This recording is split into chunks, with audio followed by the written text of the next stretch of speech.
sabi niyo nga gusto niyo yung leadership style ni SP Cheese. So kontento rin kayo sa pag-handle niya sa impeachment case ni VP Sara?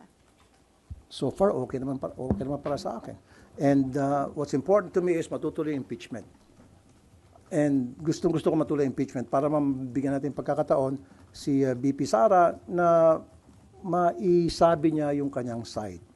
Mas maganda, di ba, ma-clear niya yung name niya sa pamagitan ng pagdidepensa niya doon sa impeachment at mapapatunayan na inosente siya as opposed to yung mababasura before na magkaroon ng hearing sa impeachment.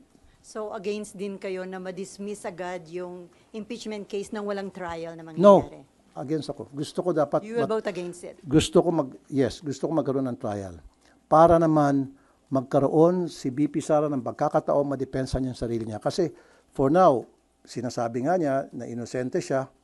So, let her prove it na inosente siya. Mas maganda yung ma-prove niya na inosente sa pamagitan ng trial. And then, nakita ng mga senador na talagang inosente siya at kulang sa ebidensya. Di ba mas maganda yon?